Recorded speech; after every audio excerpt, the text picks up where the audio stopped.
We bring you the latest updates from the Pna Newsroom. The national government has committed to provide housing for police and military personnel. President Ferdinand R. Marcos Jr. on Tuesday discussed the plans for the housing program in a meeting with PNP Chief General Rodolfo Azurin Jr., Armed Forces Chief of Staff General Andres Centino, Human Settlement Secretary Jose Acuzar, and Cavite Governor John Vic Remulla. Among the topics discussed were the inclusion of uniformed personnel in a financing system with public and private banks and the land to be used for the program. Previously, the President led site inspections and launches of different housing projects under the Pambansang Pabahay para sa Pilipino Zero Informal Settler Family 2028 program. The Marcos administration aims to address the country's housing backlog pegged at more than 6.5 million units. President Ferdinand R. Marcos Jr. has approved the recommendation of the Sugar Regulatory Authority or SRA to sell confiscated smuggled sugar in Kadiwa stores.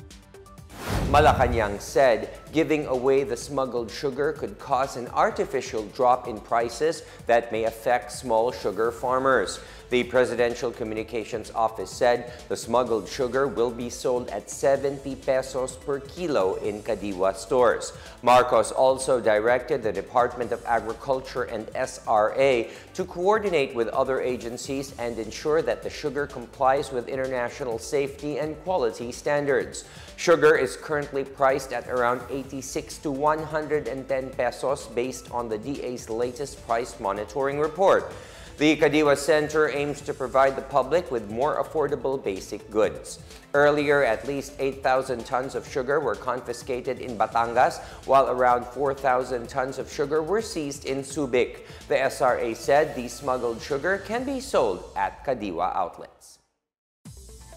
The Bureau of Fisheries and Aquatic Resources, or BFAR, recommended the continuous suspension of fishing activities in some oil spill-affected areas of Oriental Mindoro. According to BFAR, oil and grease were found in water samples in Nawan, Pola, Pinamalayan, Bansud, Gloria, Rojas, Mansalay, Bongabong, and Bulalakaw from March 3 to 14. It also discovered low-level contaminants such as polycyclic aromatic hydrocarbons, which are harmful to humans and other living organisms. BFAR assured continuous assistance to some 19,000 affected fishers, considering the suspension of fishing activities.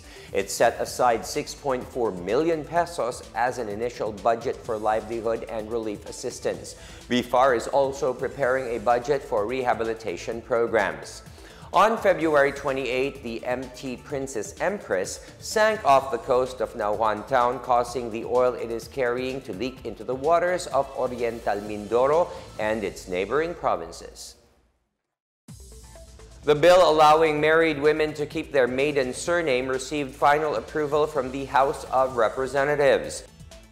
House Bill 4605 was approved on third and final reading after receiving 277 affirmative votes during nominal voting.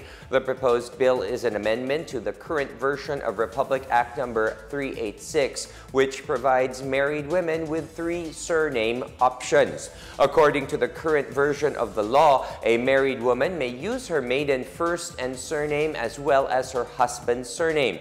The use of her maiden name and her husband's surname, or use her husband's full name followed by a word that indicates that she is his wife, such as Mrs.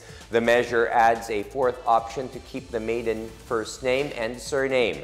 House Speaker Ferdinand Martin Romualdez said the final reading approval is a relevant and timely move that demonstrates the lower chamber's commitment to promoting equality of men and women before the law.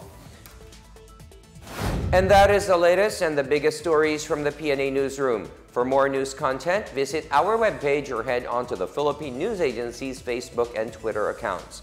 We are also shown on the social media pages of the Presidential Communications Office, or PCO.